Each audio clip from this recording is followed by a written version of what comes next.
All right, so listen, really quick, we got a new special thing that just happened. I didn't know it was happening until a couple minutes ago. So Dave Franklin, whose title I forgot, so I'll tell you that in a second. But Dave Franklin is going to sing God Bless America for us to get started. So if you're like me and you're wearing a hat inside, take it off. Thank you. Please stand and join me. It's easier to sing than the Star Spangled Banner. So, God bless America, land that I love. Stand beside her and guide her through the night with a light from above. From the mountains to the prairies, to the oceans, white with foam. God bless America, my home, sweet home.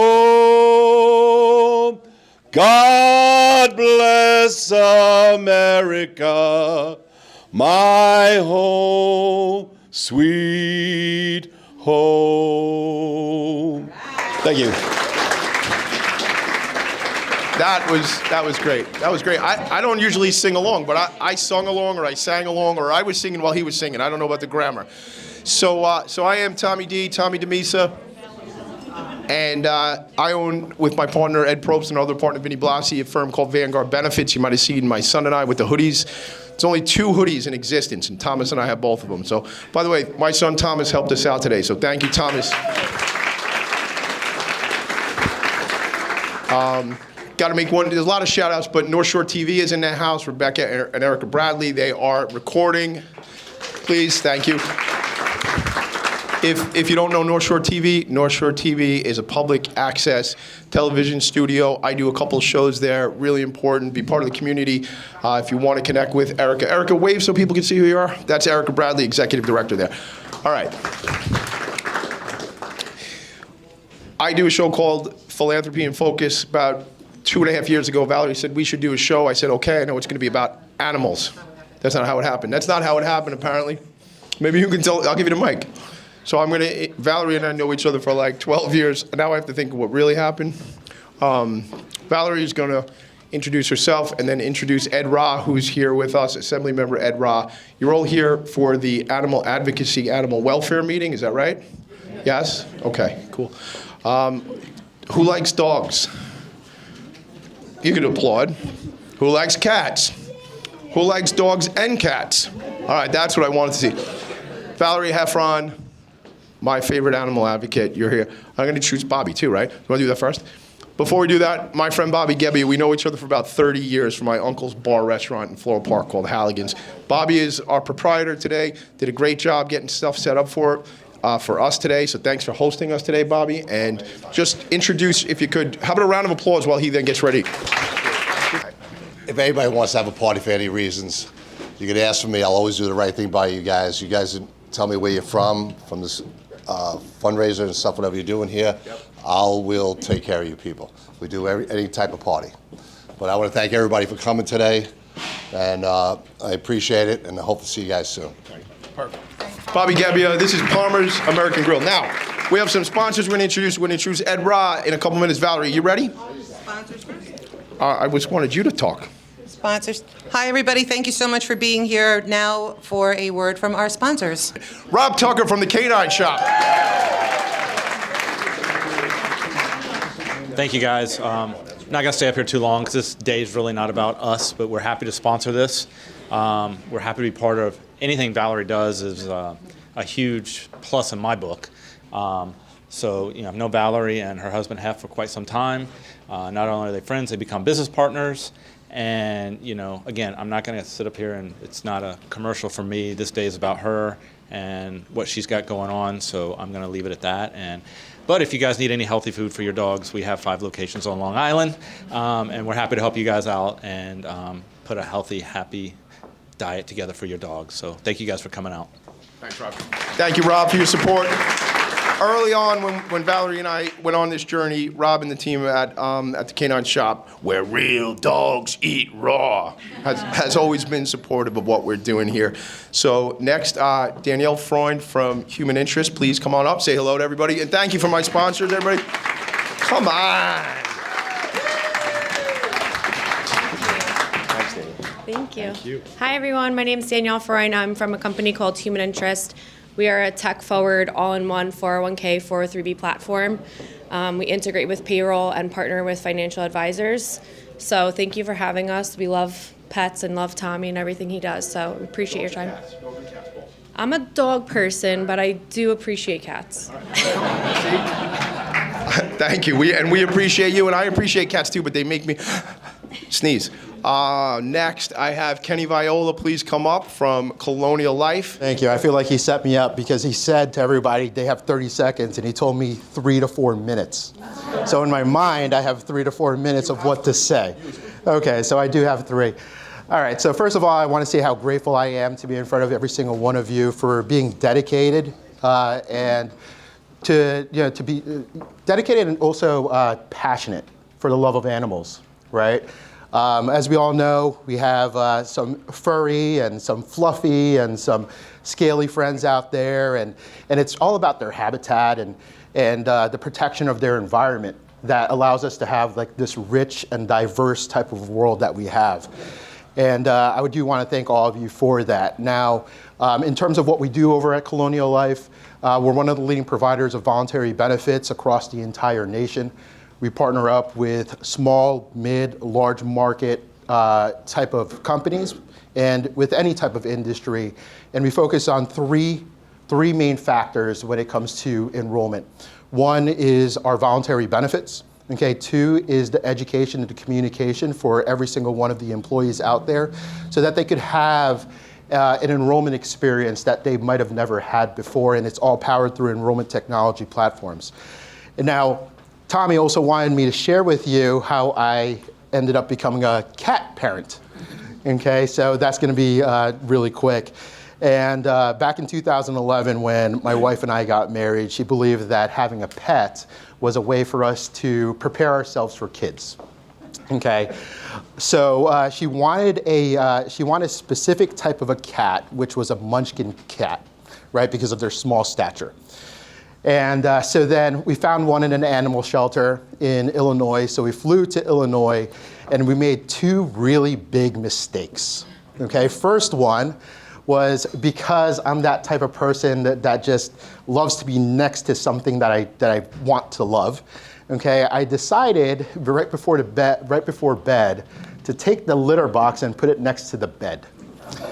My wife said no, but I still did it anyway. Woke up at 2 in the morning, okay, with an awful smell and dropped maybe a couple F-bombs too as well. And also my wife punching me off on the side. And then 2 was my wife's fault on where she decided to let the kitten roam around the hotel room while we went out to go get lunch. Long story short, came back after lunch, come to find out that our cat was missing. Okay, heard a bunch of meowing, what sounded like from the vents. So we tore up the entire hotel room. And come to find out, after flipping the bed, that the cat was in between the mattress, the box spring, and also the mattress. It was the first time that we felt responsible for something other than ourselves. But 14 years later, our cat Dee Dee is still with us, and she's still our fur baby. So to pretty much wrap it all up in my 3 minutes, just want to say thank you again for everything that you all do. And if you want to know a little bit more in detail of what I do, feel free to stop by and say hi. All right, thank you. Great story. I hope your kids never got stuck underneath the mattress and stuff like that.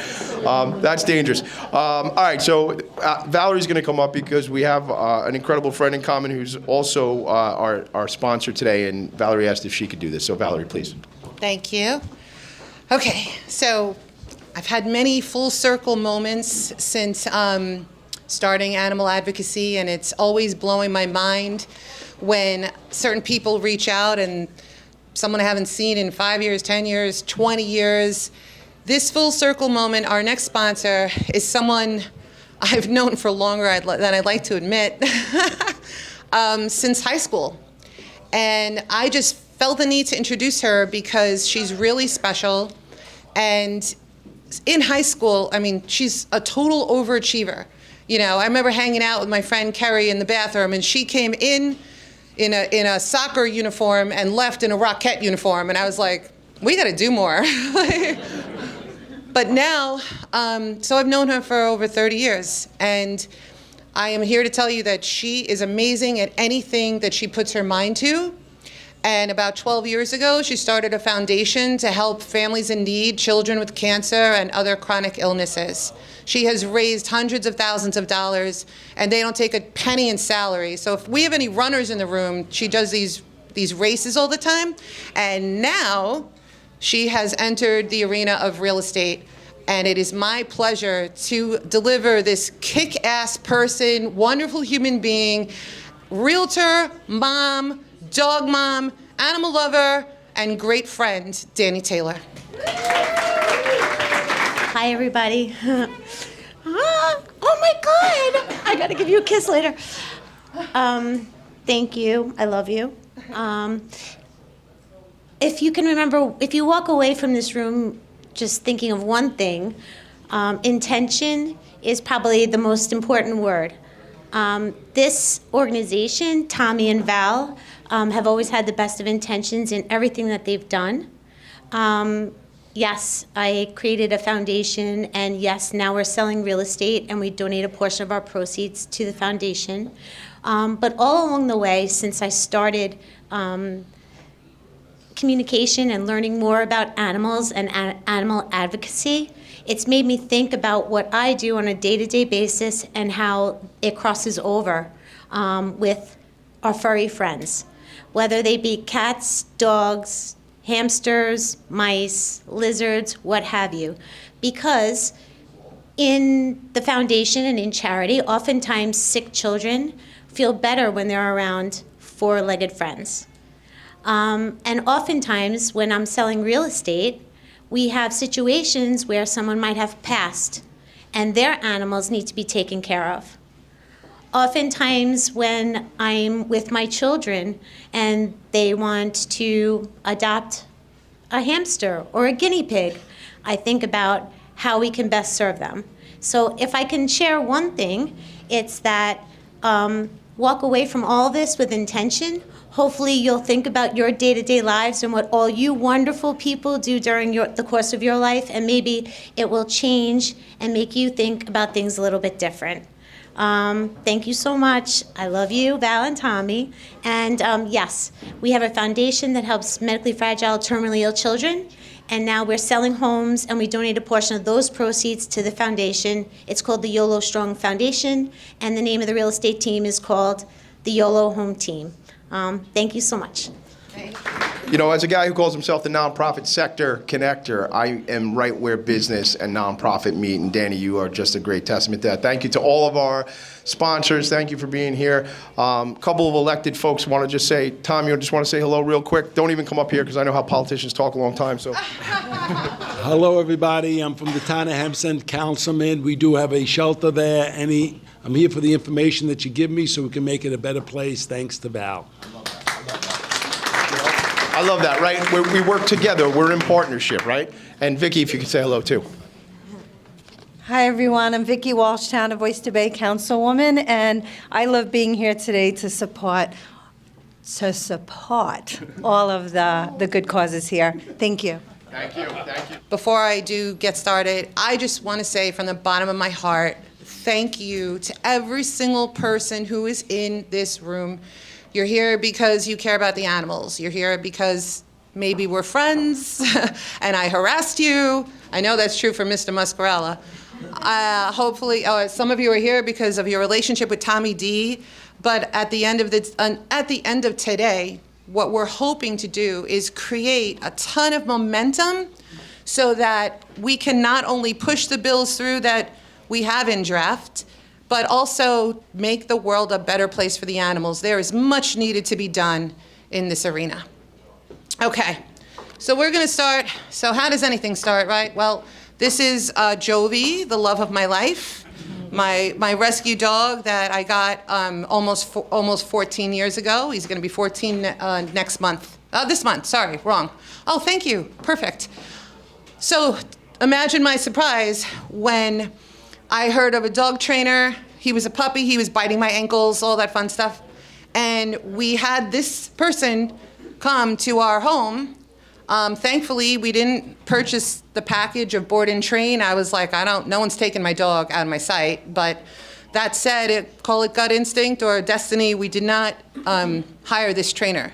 Imagine my disgust when I saw that person who came to my home in this News 12 video that blew up. This was Brian DiMartino, and he was being filmed by an insider stabbing and poking at this dog with a pole. I know it's blurry, but you get the gist of it, okay? So that was the first experience that blew my mind. And in the article, he refers to himself as a canine behavior consultant, okay?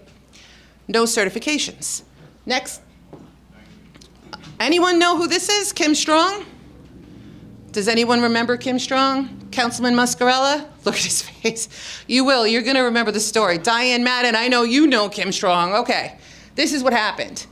This is a self-proclaimed dog trainer who was located in upstate New York.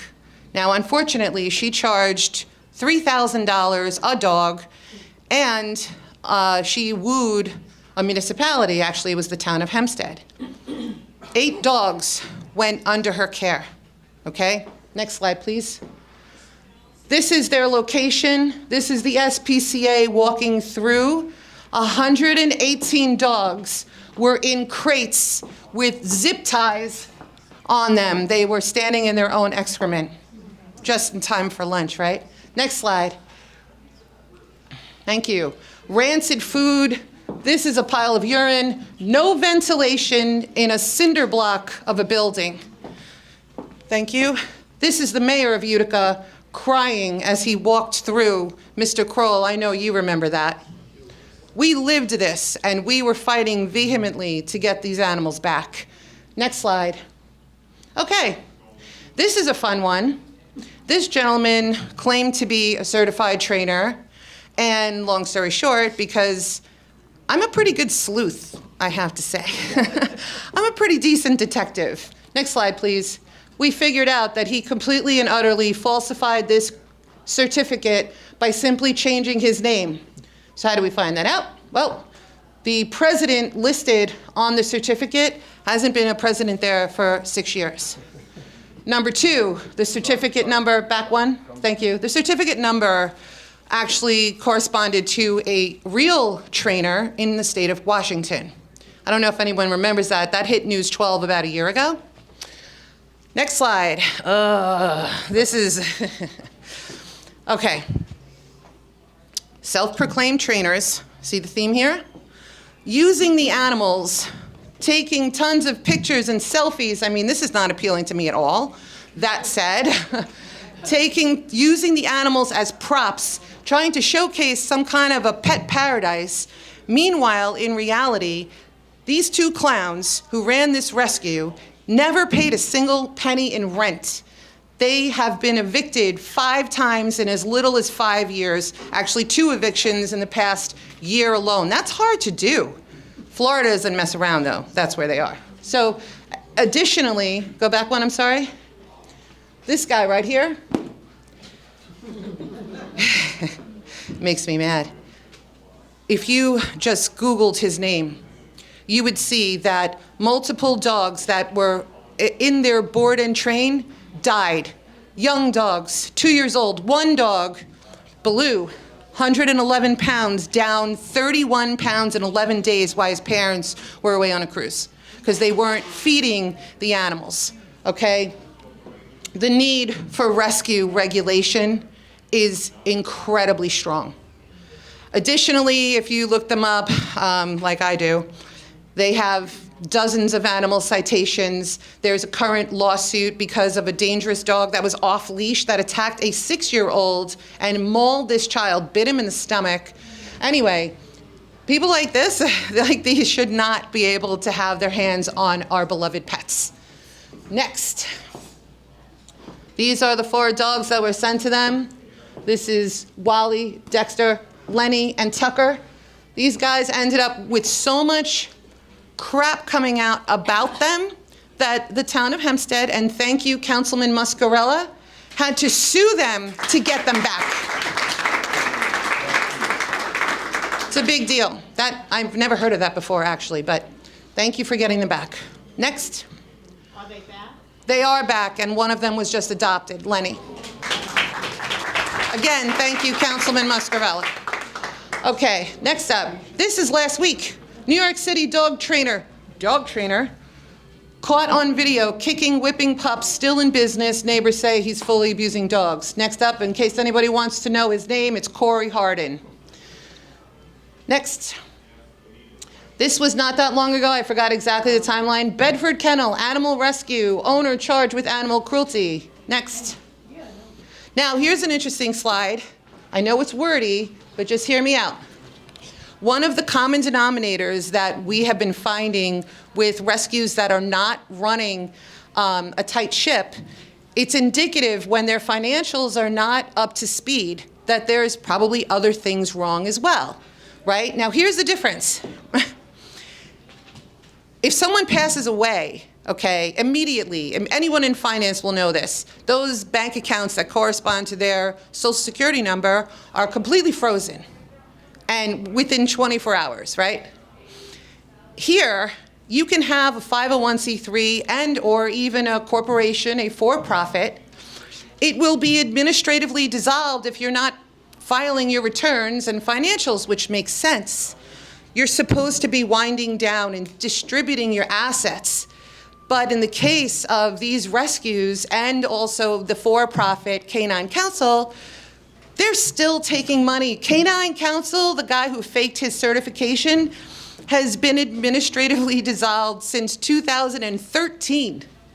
He's still taking in money. He's still asking for donations, even though he's not a not-for-profit. Anyway, point being, these are some of the red flags, but this is, again, why we need more regulation. We need regulation in rescue. Because the other thing is that it gives other rescues a bad name. And I know that for a fact. Someone who's running an incredible organization like Lisa Yeager of Yeager's Run. Where'd she go? Where are you, Lisa? Lisa? Oh, you're over there. You moved. Okay, sorry. Hi, over there. Regina Mendoza, stand for 2 seconds, please. Camp Happy Tales, NYC. Renee Kraft of Save a Stray. Where are you? Did you move? She's here somewhere. Hey, oh, okay. Deborah Whitney from Positive Possibilities. Oh, I didn't get a chance to meet you. Deborah from Positive Possibilities. Hold on, Deborah, this is Val. Let's Hi. network. Okay, Yeah, we're doing no. something else right this Thank you. So the point is this. If I'm a good-hearted person and I see something that triggers me and I make a donation and then I find out that, you know, people are just using that money to fund their lavish lifestyle and post selfies by a pool that they don't own and are about to be evicted to, you're hurt. This is hurting the other reputable rescues' abilities to garner donations. Okay, next. Yeah, administratively dissolved, okay, yada, yada, said that. Okay, so what's the solution, right? This is why we're here today. I'm gonna make it very simple, and I'm gonna let Ed discuss the meat of these bills. Number one, can't believe this doesn't exist. We want a minimum certification requirement for dog trainers. You have to earn that ability to call yourself a trainer, to take thousands of dollars from you to be able to handle your animals, right? Super simple. And there should be accountability, by the way. Okay, because right now, if you hire a trainer for $1,500 or $2,000 and you see zero results, or worse, your dog is returned to you traumatized, there's zero recourse. That's it. Medical records. Good standing with the Secretary of State and IRS. That's for the rescues. We want them to be able to be transparent provide the proof that their animals are being taken care of. We also want site visits, okay? There is, today in the news, did anybody see tutor time in Lindenhurst? Yeah, how horrific is that? There is a person there, 2 different families are alleging that they have been abusing and physically putting their hands on these children, okay? I would die. Anyway, what I'm trying to say is that there was a site inspection there, both announced and unannounced. And that's the way it should be with our animals, because they are like our children. I don't have children, I have a stepchild, but you know what I'm saying. I know we all feel that way. I would take a bullet before anybody is gonna put their hands on my dog wrongfully, unless you're giving him a belly rub or something, that's fine. But you know what I mean. Okay, so this is what we want. It's 2 bills, very simple. I'm gonna break it down. Dog training certification requirements. And I love, Ed, what you added into that bill, but I'll let you talk about it. And number 2, rescue regulation. Please let me know by a round of applause if you agree.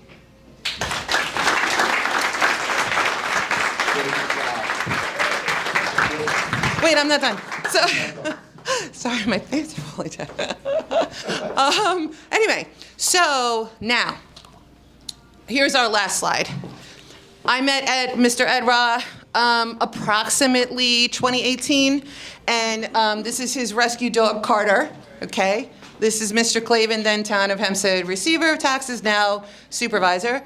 That said, in addition to rescuing his dog, he created National Pet Fire Safety Day, which is something very near and dear to my heart as someone who had a fire a long time ago. And they gave out stickers for everyone to put on their door so that they could let you know how many animals were in your house. God forbid EMS was ever called. So the way this came about, and I want you guys to know this because I don't even live here anymore. I live in South Carolina. What I'm trying to say to you is that you and your voice really matter. And you, just like me, can pick up the phone and call elected officials, identify a problem, and then propose a solution. Anyone can do this, right, Mr. Ra? Anyone can do this, and I want you to, because you probably have some great ideas about other legislation that we need.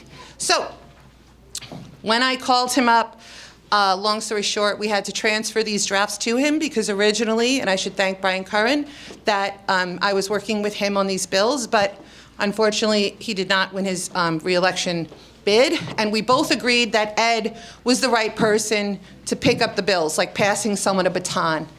So, he is an animal lover. He's here today because not only does he want to talk to you about these bills, he wants to hear from you. He wants questions and answers. I mean, he wants questions, he'll answer. And he wants your ideas. He's willing, guys, he's willing to do more. So to have a legislator in the room who's willing to do stuff for the animals, draft bills, and introduce them into this legislative session is incredible, and I hope you take advantage of this. It's my pleasure now to introduce you to New York State Assemblyman and Carter's dad, Mr. Ed Ra. Thank you. Tommy, Valerie, thank you so much for the invitation. I had the opportunity to go on the show with them a few years ago, right after New York State had passed our Stop the Puppy Mill Pipeline bill, which was ultimately signed into law and just went into effect, at the beginning of this year. And I was in constant contact with Valerie as we were in the waning days of the legislative session. She was getting nervous. The clock was going to run out, and I was like, "Don't worry, we're keeping an eye on it. I think it's going to happen. It's going to happen." And on that last day, we were able to pass that bill a few years ago, which was great. I was a longtime co-sponsor of that bill, and I was proud to be. So. I'm going to talk about the bills, but there's a couple things that have popped into my head as I've been here. But I did want to start with kind of my background with animal issues in general. Valerie talked about it a little bit, but we did the dog or cat person thing earlier. Well, I grew up with a cat. Me and my siblings were really original. He was a black and white cat. We named him Sylvester. And then, so never had a dog growing up. Neither did my wife. My father-in-law grew up with a dog, and he always wanted a dog. And my mother-in-law is like a neat freak and didn't want to, never wanted to let him get a dog. He still doesn't have a dog to this day. But postscript to that, my wife came up to Albany with me this week. Who came in from Philly to watch Carter while we were in Albany? My mother-in-law. So she's. I named him Carter. Actually, my wife named him Carter because the story of how we got Carter. We talked for several years about when we bought a house, we wanted to get a dog, and we bought our house that we were actually standing in front of in the picture with Valerie and Supervisor Clavin. We closed on our house Labor Day weekend in 2013. My wife was saying, let's go to the animal shelter. I said, are we ready yet? Are we ready yet? So the weekend before Thanksgiving, less than, maybe I guess 2 months later, I went to Atlantic City with some friends. And when I got back, my wife told me she had gone to the town of Hempstead Animal Shelter and put in an application on a dog. Because it was the town does this annual Home for the Holidays promotion where they waive a bunch of the fees and everything. So at the time he had come in, they had given him a temporary name of Dasher. And my wife said to me, just to make sure she sunk the hook, she said, we can name him Carter after your favorite baseball player. I'm a big Met fan. So for those of you who don't know, Gary Carter was the catcher for the 1986 Mets, my favorite baseball player growing up. So Laura, my wife, made sure she sunk the hook and that I was all in on adopting Carter. We ended up picking him up and bringing him home that following Saturday, the Saturday after Thanksgiving in 2013. So he's been with us over 11 years now. It'll be 12 years this Thanksgiving since we adopted Carter from the town of Hempstead Animal Shelter. And he got me very interested in this stuff because if my wife was here right now, she'd tell me to stop what I'm about to say, but he came into the shelter. I don't know how that came to be. They found him on the street. I don't know whether somebody let him go or just never went looking for him. He wasn't chipped or anything, but nobody ever came looking for him. And he is the sweetest dog I could ever imagine. It's a blessing that we found him to be our first dog for both of us. And I can't imagine that if he had been in a house with somebody else prior to that, because he was mostly potty trained and all that type of stuff. I can't imagine that somebody would have ever just let that dog go. And if I was saying that, my wife would be saying stop because she'd be crying right now because she just doesn't like to think about that time, however long it was that he was on his own.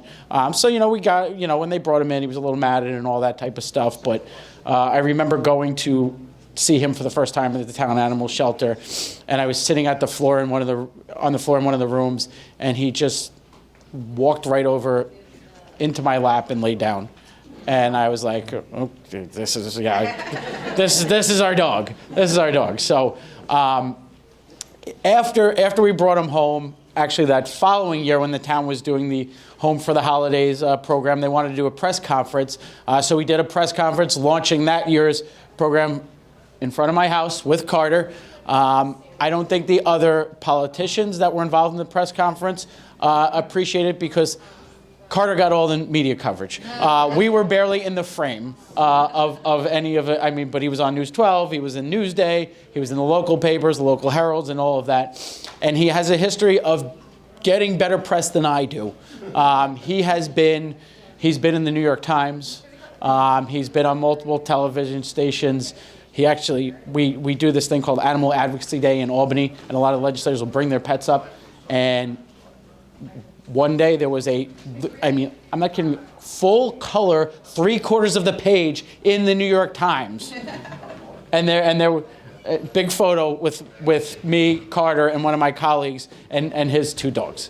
So I always joke, I've only been in the New York Times. Well, since then maybe I have been quoted a couple other times, but for years I used to say I've only been in the New York Times twice. Once was with Carter, and once was they did a story about a karaoke night they used to have in Albany and how it was bringing people bipartisan together.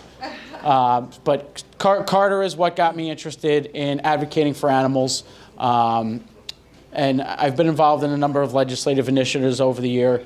I mentioned the puppy mill pipeline bill that I was a co-sponsor on for years. But, pieces of legislation regarding banning, declawing clauses in leases, on the insurance side, breed discrimination. Like Valerie said, I carry a resolution every year to declare Pet Fire Safety Awareness Day to spread awareness of that and protecting our animals from those type of situations.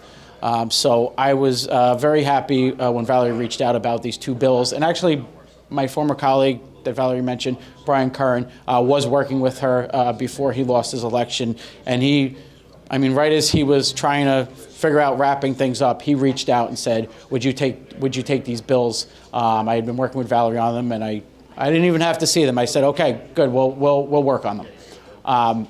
So the thing I loved about the initial presentation was I always think the first thing when you're trying to draft any type of legislation is you start with a problem. And it may come from a constituent, it may come from something you see on TV. I always tell fifth graders that I go and talk to about how a bill becomes a law. And you start with a problem. So we have an issue when, and it's both to protect the animals, but also there's certainly a consumer protection part of this, right? If you can just go out there and say, I'm certified this or I'm that, and there's no repercussions for that not being accurate, somebody's paying you a lot of money for supposedly education and credentials that you don't have. And that you don't not only not have that, but that may mean that you don't know how to, even if you aren't some of these terrible actors that are harming animals, you may not know how to properly handle a situation with an animal because you don't have that certification and training that you're representing yourself to have.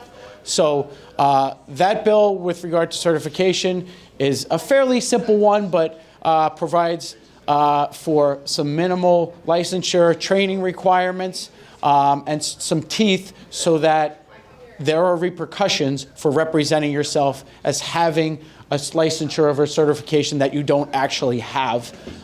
It also says that if you have, past issues with animals, animal cruelty, animal fighting, you are not eligible to get that type of license.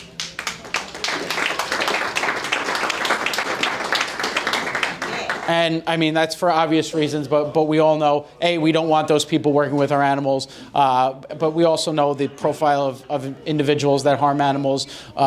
They're usually people that will harm people as well, but we don't want them anywhere near our animals. So that one, I think, is fairly straightforward, as is the other bill for shelters and rescues.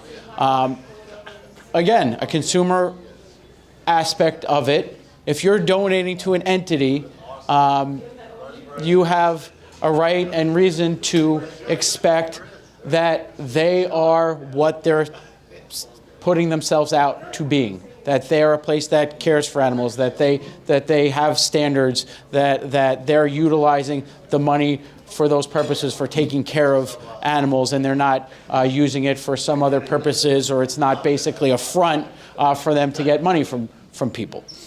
So that requires both audits, some information so that we know they're in good standing, they're compliant with tax laws and all the things that we should expect from a not-for-profit entity that's putting themselves out to the public as being so. That one, I will tell you, we have a good draft. We're still working on that one, just trying to figure out how we do the interfacing between some of the federal law and state law. But again, fairly straightforward.